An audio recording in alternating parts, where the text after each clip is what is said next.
സമസ്ത president Jifri തങ്ങൾ നയിക്കുന്ന ശതാബ്ദി സന്ദേശയാത്രയിൽ Abbas Ali Shihab Thangal പങ്കെടുത്തു. മലപ്പുറം തിരൂരിലെ സ്വീകരണ സമ്മേളനത്തിലാണ് അബ്ബാസ് അലി തങ്ങൾ പങ്കെടുത്തത്. സമസ്തയിലെ ലീഗ് അനുകൂല നേതാവ് നാസിർ ഫൈസി കൂടത്തായിയും പങ്കെടുത്തു. നാളെ മലപ്പുറത്തെ സ്വീകരണ സമ്മേളനത്തിൽ സാദിഖ് അലി തങ്ങളും പങ്കെടുക്കും. യൂനുസ് അഹമ്മദ് വാർത്തയുടെ വിശദാംശങ്ങളുമായി. യൂനുസ്, എന്തൊക്കെയാണ് വിശദാംശങ്ങൾ?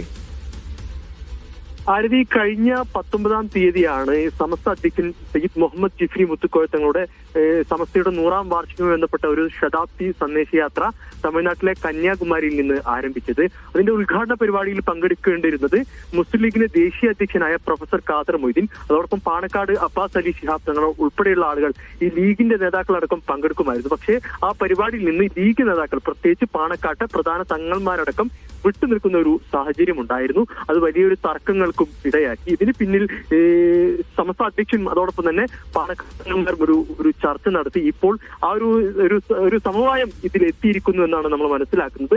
ഇന്ന് തിരൂരിൽ സമസ്ത അധ്യക്ഷന്റെ യാത്ര ഇന്ന് തിരൂരിൽ, മലപ്പുറം തിരൂരിൽ ഇന്ന് വൈകിട്ട് എത്തി. അവിടെയാണ് പാണക്കാട് അബ്ബാസ് അലി ശിഹാബ് തങ്ങൾ ഇപ്പോൾ പരിപാടിയിൽ പങ്കെടുത്ത് പ്രധാനമായി ഈ പരിപാടി തുടങ്ങിയത് മുതൽ ജിഫ്രി തങ്ങളുടെ പ്രസംഗം കഴിയുന്നത് വരെ അബ്ബാസ് അലി ശിഹാബ് തങ്ങൾ വേദിയിൽ ഉണ്ടായിരുന്നു എന്നുള്ളതാണ് പ്രധാനപ്പെട്ട കാര്യം. അതോടൊപ്പം തന്നെ ലീഗ് അനുകൂല സമസ്തയിലെ ലീഗ് അനുകൂല നേതാക്കളായ നാസർ ഫൈസി കൂടത്തായി, അതോടൊപ്പം തന്നെ സലീം എടക്കര, അതോടൊപ്പം മറ്റ് ലീഗ് അനുകൂല നേതാക്കളും തിരൂരിലെ ഈ ഒരു റാലി, സന്ദേശ റാലിയുടെ സ്വീകരണത്തിൽ പങ്കെടുത്തു എന്നുള്ളതാണ് പ്രധാനപ്പെട്ട ഒരു കാര്യം. നാളെയാണ് ഈ യാത്ര മലപ്പുറത്തെത്തുന്നത്. മലപ്പുറത്ത് പാണക്കാട് സാദിഖ് അലി ശിഹാബ് തങ്ങൾ തന്നെ മലപ്പുറത്തെ പരിപാടിയിൽ പങ്കെടുക്കും എന്നാണ് ഇപ്പോൾ നമ്മൾ അറിയുന്നത്. ഏറ്റവും പ്രധാനപ്പെട്ട കാര്യം, വലിയൊരു തർക്കം ഈ ഒരു കാര്യത്തിൽ സമസ്തയിലെ ലീഗ് അനുകൂല വിഭാഗവും മറുവിഭാഗവും തമ്മിൽ ഉണ്ടായിരുന്നു. ഇപ്പോൾ അതിലൊരു സമവായം ഉണ്ടായിരിക്കുന്നു എന്നാണ് ഈ ഒരു ലീഗ് അനുകൂല നേതാക്കളും പ്രത്യേകിച്ച് ലീഗ് നേതാക്കളടക്കം ഈ വേദിയിൽ എത്തുന്നുള്ളത് നമുക്ക് മനസ്സിലാക്കാൻ സാധിക്കുന്നത്.